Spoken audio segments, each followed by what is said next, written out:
कुतवार बुहारे। जाने की बडनी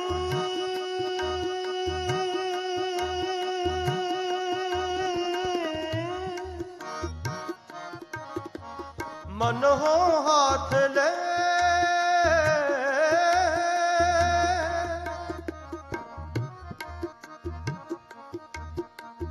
कातरता कुतवार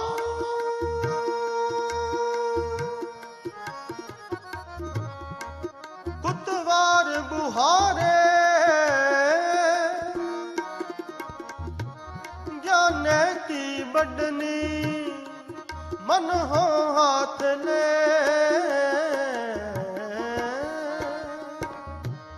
जाने की बडनी मन हो हाथ में, कातरता कुतवार बुहारे।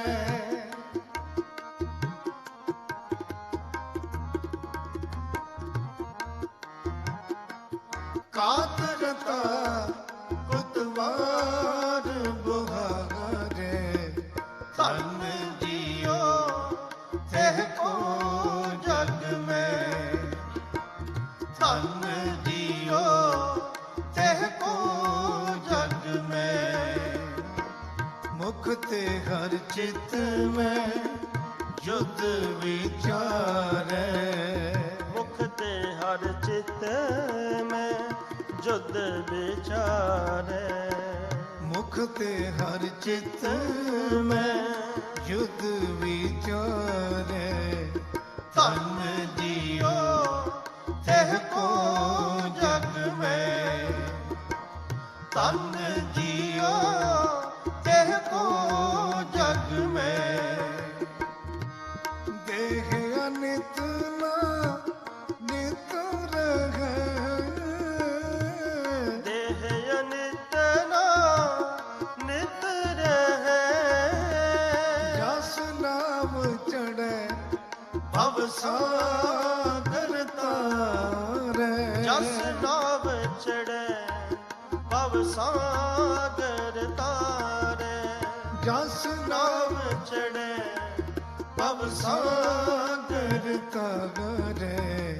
धन जियो तेह को जग में, धन जियो तेह को जग में। मुख ते हर चित में युद्ध विचारे। मुख ते हर चित में जुद विचारे। धन जियो तेह को जग में, धन जियो तेह को जग में। धन जियो तेह को जग में।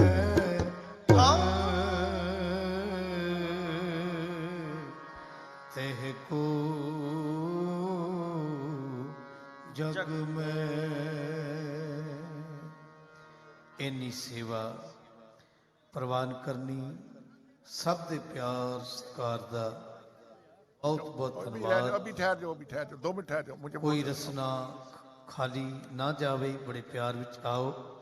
सारिਆਂ ने चुप दा दान बख्शना है, तो कोई भी रसना खाली ना जावे। सारे आखो जी वाहिगुरू जी का खालसा, वाहिगुरू जी की फतेह। गुरु रूप साध संगत जी, फतेह बख्शणी। वाहिगुरू जी का खालसा। ਅੱਜ ਦੇ ਇਸ ਪਵਿੱਤਰ ਦਿਹਾੜੇ ਤੇ ਜਦੋਂ ਅਸੀਂ ਸਭ ਦਿੱਲੀ ਸਰਕਾਰ ਵੱਲੋਂ ਔਰ ਉਸ ਦੀ ਪੰਜਾਬੀ ਅਕੈਡਮੀ ਵੱਲੋਂ ਇੱਥੇ ਛੋਟੇ ਸਾਹਿਬਜ਼ਾਦਿਆਂ ਦਾ, ਵੱਡੇ ਸਾਹਿਬਜ਼ਾਦਿਆਂ ਦਾ ਤੇ ਮਾਤਾ ਗੁਜਰੀ ਜੀ ਦਾ ਸ਼ਹਾਦਤ ਦਾ ਦਿਨ ਮਨਾ ਰਹੇ ਹਾਂ, ਸਾਡੇ ਲਈ ਇੱਕ ਫਖਰ ਤੇ ਗਰਵ ਦੀ ਗੱਲ ਹੈ ਕਿ ਸਾਡੇ ਮਾਨਯੋਗ ਮੁੱਖ ਮੰਤਰੀ ਸ਼੍ਰੀਮਾਨ ਅਰਵਿੰਦ ਕੇਜਰੀਵਾਲ ਜੀ ਤੇ ਸਾਡੇ ਉਪ ਮੁੱਖ ਮੰਤਰੀ ਸ਼੍ਰੀਮਾਨ ਮਨੋਜ ਸਿਸੋਦੀਆ ਜੀ, ਸਾਡੇ MLA ਤੇ ਪੰਜਾਬ ਦੇ ਪ੍ਰਭਾਰੀ ਵੀ ਸਰਦਾਰ ਜਰਨੈਲ ਸਿੰਘ ਜੀ ਔਰ ਮਹਿੰਦਰ ਗੋਇਲ ਜੀ ਇੱਥੇ ਪਧਾਰੇ ਨੇ। ਇਹ ਸਭ ਉਪਰਾਲਾ साडे मुख मंत्री अरविंद केजरीवाल जी का ते मनीष सिसोदिया जी का ਜਿਹੜੇ पंजाबी अकैडमी के चेयरमैन भी ने उन्हों का है। उन्होंने पर्सनल इंटरस्ट लैके ये सानू मंजूरी दी सरकार कोलों भी, क्योंकि अज तुहानू पता है दिल्ली के विचकार कई पाबंदियां ने। असीं धन्नवादी हाँ, ऋणी हाँ सारी साध संगत के वलों अरविंद केजरीवाल जी का ते मनीष सिसोदिया जी का।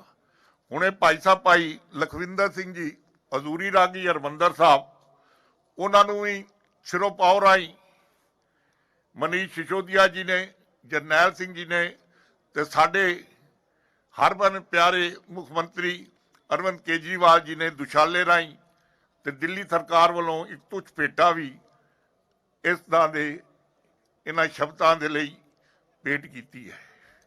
खुशी की गल है कि 26 दिनों तो 30 दिनों तो चल रहे मोर्चे के लिए अरविंद केजरीवाल ते उन्हां दी सरकार ने जिहड़े काम करके दिखाए ने, उन्होंने इक्को गल कह दी कि आग लगी है जो पंजाब के खेतों में, वो हक मांगती है इंसान के बेटों में।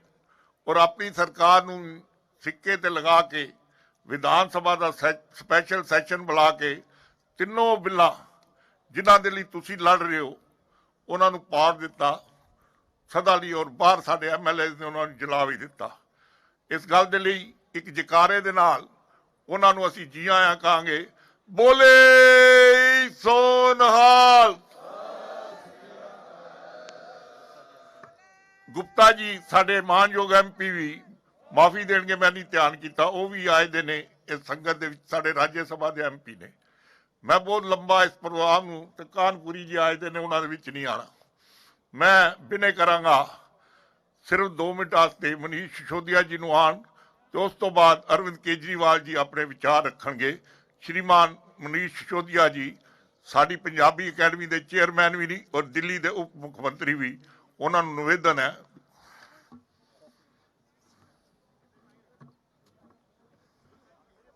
बोले सोनिहाल। आज यहाँ सिंधु बॉर्डर पर बैठे किसान भाइयों बहनों, आप सब जिस शिद्दत से इस देश के किसानों की आवाज बनके इस देश के किसान की सबसे बड़ी समस्या, इस देश की कृषि के सामने आ रहे सबसे बड़े खतरे को लेकर जिस शिद्दत से आप सब लोग यहाँ बैठे हैं, मैं आपके उस जज्बे को, उस हिम्मत को, उस कॉज के प्रति आपके समर्पण को नमन करता हूँ। और मैं पंजाबी अकेडमी की तरफ से, दिल्ली की तरफ से, दिल्ली सरकार की तरफ से आपको भरोसा दिलाता हूँ कि माननीय मुख्यमंत्री अरविंद केजरीवाल जी 24 घंटे इस बात पे लगे रहते हैं कि सिंधु बॉर्डर पर आए हमारे किसानों की सुख सुविधा में, उनके अब घर छोड़ के आए हैं, खेती बाड़ी छोड़ के आए हैं, तो कष्ट तो उठा के आए हैं, पर फिर भी उसको कष्ट को मिनिमम किया जा सके, सरकार की ओर से क्या सुविधा दी जा सकती है, सरकार की ओर से क्या फैसिलिटेट किया जा सकता है, इस पे 24 घंटे निगरानी रखते हैं हमारी पार्टी के कई सारे MLA साथी, हमारी दिल्ली सरकार के अधिकारीगण यहाँ पर पूरा कोशिश कर रहे हैं कि ये जो कष्ट आपने उठाया है वो मिनिमम हो सके। और ये सब आज पूरा देश जानता है इस बात को, देश भर के राज्य के किसानों के बीच इस बात की चर्चा है कि जिस वक्त केंद्र सरकार इस मूड में थी कि दिल्ली आ रहे किसानों को गिरफ्तार करके उठा के दिल्ली के स्टेडियम्स को जेल में बदल के किसानों को वहां डाल दिया जाए और उसके बाद किसान वहीं पड़े रहें, जेल की चारदीवारी में, स्टेडियम की चारदीवारी में जेल में पड़ जाएं, वही उनके लिए काला पानी हो जाए। उस वक्त मुख्यमंत्री अरविंद केजरीवाल जी ने तमाम दबाव के बावजूद उस लड़ाई को लड़ा कि नहीं, दिल्ली के स्टेडियम्स को किसानों के लिए जेल नहीं बनाएंगे। ये इतिहास का ऐसा काला धब्बा होगा, जो भी इसमें साथ देगा वो देश का, किसानों का गद्दार कहलाएगा। सत श्री अकाल। और इसके साथ साथ जिसका जिक्र अभी हमारे उपाध्यक्ष जी ने किया, बल्ली साहब ने, आदरणीय बड़े भाई, की सिर्फ इतना ही नहीं, दिल्ली विधानसभा में उन बिलों को फाड़ के उन बिलों के प्रति नाराजगी जता के और बहुत आम आदमी की भाषा में उन बिलों पे सवाल उठा के जिस तरह से माननीय केजरीवाल जी ने, मुख्यमंत्री जी ने रखा है, मुझे लगता है कि जो लोग इस बिल के समर्थन में, जिनकी राजनीतिक मजबूरियां हैं उनको तो छोड़ दो, पर जिनको थोड़ा बहुत ये कंफ्यूजन था कि इन बिलों से हो सकता है कुछ किसानों का फायदा ही हो रहा हो, उनको भी ये बात समझ में आ गई कि भैया अगर एमएसपी मिलनी है, अगर किसान कहीं और भी बेच सकता है, कहीं भी बेच सकता है, तो वो जगह तो बता दो, बेचे कहाँ जाके, जहां किसान को बड़े दाम पे, एमएसपी के दाम पे रेट मिल रहा हो। जब आपने सारे इन बिलों के जरिए व्यवस्था ही खत्म कर दी तो किसान बेचेगा कहां पे। तो इस लड़ाई में आज पूरी दिल्ली सरकार, आम आदमी पार्टी, अरविंद केजरीवाल जी की पूरी टीम, हम सब आपके साथ में हैं और इस लड़ाई को आप लड़ें। आपको जो सुविधा यहाँ हमारी तरफ से चाहिए, हम पूरी तरह से उसको उपलब्ध कराने के लिए हाजिर नाजिर करके तैयार हैं। बहुत बहुत धन्यवाद, बहुत बहुत नमस्कार आप सबको बधाई। आप सबका संघर्ष सफल हो और जिन लोगों को सुनाने के लिए, जिन बहरी गूंगी सरकार को सुनाने के लिए आप ये तपस्या कर रहे हैं, वो सरकार के कानों में वो बात पहुंचे, इस देश के किसानों की बात पहुंचे। बहुत बहुत धन्यवाद। बोले सोनिहाल। बहुत बहुत धन्यवाद।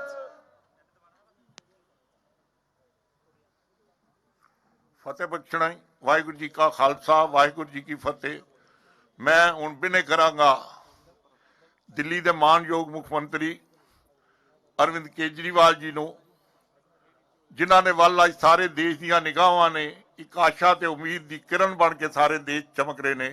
और मैं दिल्ली अकैडमी वालों एक ताज जिहड़ी है शाल उन्हां नूं भेंट करांगा।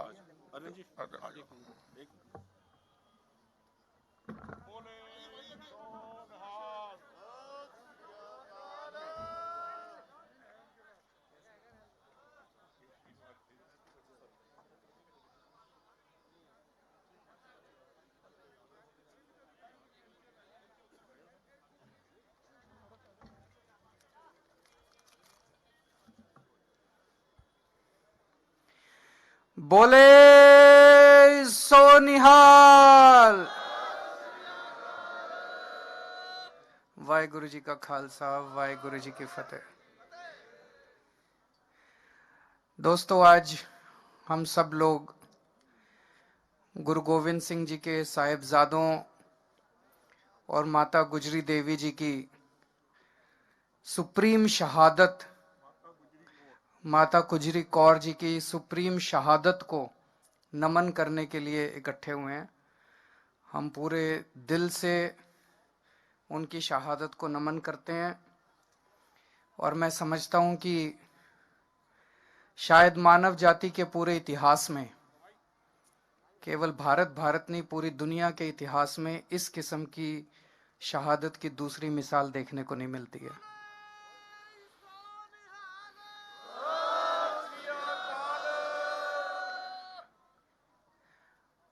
आज हमारे देश के किसान दिल्ली के बॉर्डर पे यहाँ पे आए हुए हैं। देश का किसान आज बहुत दुखी है। देश के किसान पे मुसीबत आई हुई है। इस टाइम हम लोगों को भी कितनी सर्दी लग रही है। एक जैकेट पहन रखी है, एक स्वेटर पहन रखा है, अंदर इनर पहन रखा है, मफलर पहन रखा है। आप सोचो, रात को जब इतनी ठंड हो जाती है, खुले आसमान के नीचे सड़क के ऊपर हमारे किसान भाई, माताएं, बच्चे पिछले 32 दिनों से सोने को मजबूर हैं। आखिर क्यों? सोच सोच के भी दिल कांप उठता है। 40 से ज्यादा लोगों की शहादत हो चुकी है यहां पे। आज इस मंच के जरिए इतने पवित्र स्थान पे, इतने पवित्र मौके पे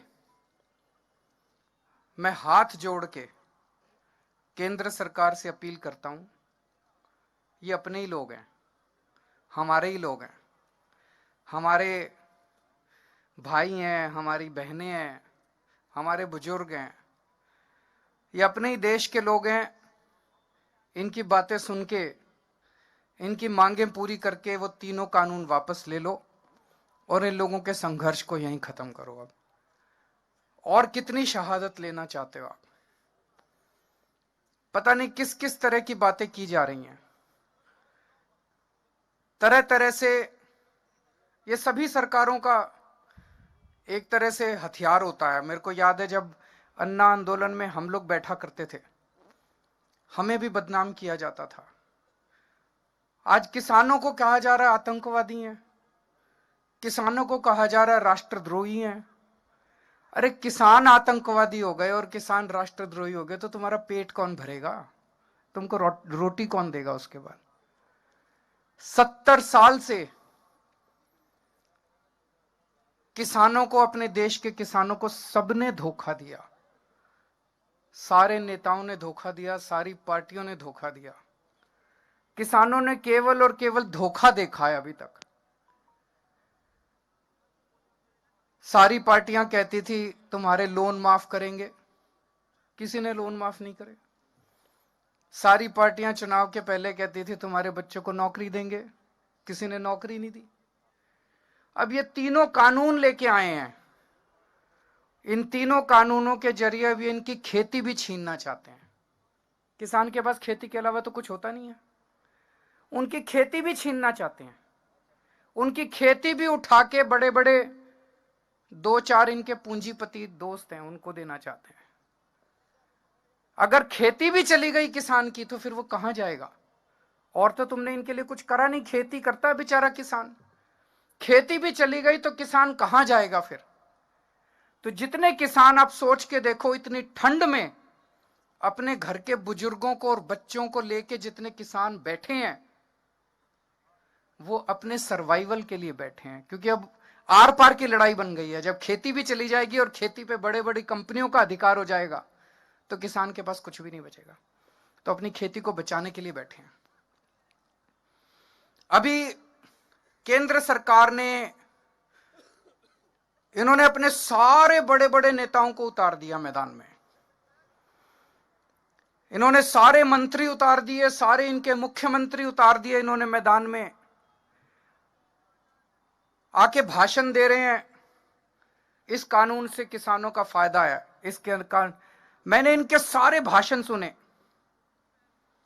अभी तक मेरे को एक भी नेता इनका नहीं मिला जो इस कानून का एक भी किसानों को क्या फायदा होगा ये बता सके। आप भी सुन लेना गूगल पे जाके, यूट्यूब पे जाके। जितने ये बड़े बड़े नेता आते हैं सारे क्या कहते हैं? कहते हैं जी हम बताएंगे क्या फायदा होगा। बताओ जी। कहते हैं इससे आपकी जमीन नहीं जाएगी।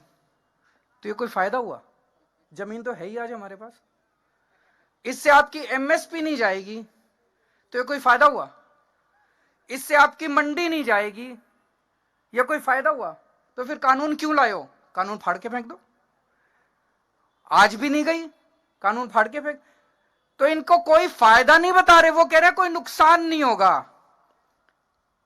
किसानों का कोई नुकसान नहीं होगा। तो फायदा किसका होगा? फायदा उनका होगा। ये साफ जाहिर है कि किसानों का कोई फायदा नहीं है। फिर एक फायदा बताते हैं ये। क्या फायदा? कहते हैं अब किसान मंडी के बाहर पूरे देश में कहीं भी अपनी फसल बेच सकता है। बताओ जी कहां बेचें? मैंने पूछा इनसे, मैंने कहा अभी बिहार में मंडी नहीं है, 800 रुपए क्विंटल बिक रहा है वहां पे फसल। तो आप यही बता दो, 1850 एमएसपी है, 1850 से ज्यादा दाम पूरे देश में कहां बिक रहा है जहां हमारा बिहार और उत्तर प्रदेश का किसान जाके बेच ले? कोई जगह बता दो। मंडी के बाहर तो आधा दाम मिल रहा है, मंडी के बाहर तो 50% दाम भी नहीं मिल रहा। तो ये तो कोई फायदा नहीं हुआ। तो फायदा एक भी नहीं बता पा रहे ये लोग किसानों को। फायदा केवल और केवल पूंजीपतियों को है। केवल। तो आज पूरा देश 2 भागों में बटा हुआ है। एक वो लोग हैं, कुछ लोग हैं जो उन पूंजीपतियों को फायदा पहुंचाना चाहते हैं करोड़ों किसानों का नुकसान करके। एक वो लोग हैं जो किसानों के साथ खड़े हैं, और 4-5 पूंजीपतियों को नुकसान हो जाए तो क्या फर्क पड़ता है? अगर करोड़ों किसानों का फायदा हो रहा है तो उसके साथ खड़ा है देश। एक ये आरोप लगा रहे हैं किसानों को गुमराह किया जा रहा है। मैं आज यहां से चैलेंज करता हूं, मैं चैलेंज करता हूं, केंद्र सरकार अपने सबसे बड़े, जिसको भी इसका पता है वो आ जाए और हमारे किसानों के नेता आ जाएं और पब्लिक में डिबेट कर लें दोनों को, किसको ज्यादा जानकारी है। कहते हैं किसानों को जानकारी नहीं है, किसान बता देंगे।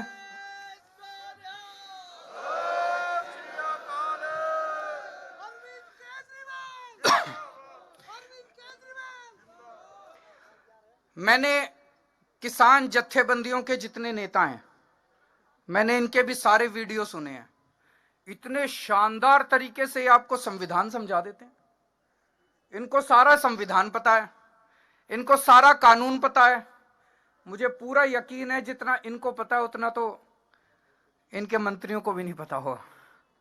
तो मैं आज चैलेंज करता हूं, एक बारी दूध का दूध पानी का पानी भी हो जाएगा कि इनके जितने, जो भी इनके सबसे बड़े मंत्री हैं, जिसको सबसे ज्यादा इसकी जानकारी है, वो आ जाएं और हमारे किसान नेता आ जाएं और पूरे देश के सामने आमने सामने डिबेट हो जाए।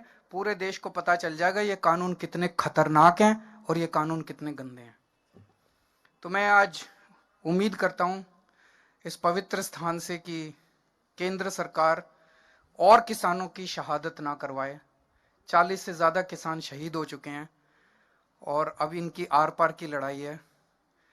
जल्दी से जल्दी केंद्र सरकार इन तीनों कानूनों को वापस ले, एमएसपी की गारंटी दे, उसके लिए कानून लेके आए और अब किसानों का संघर्ष खत्म करवाए।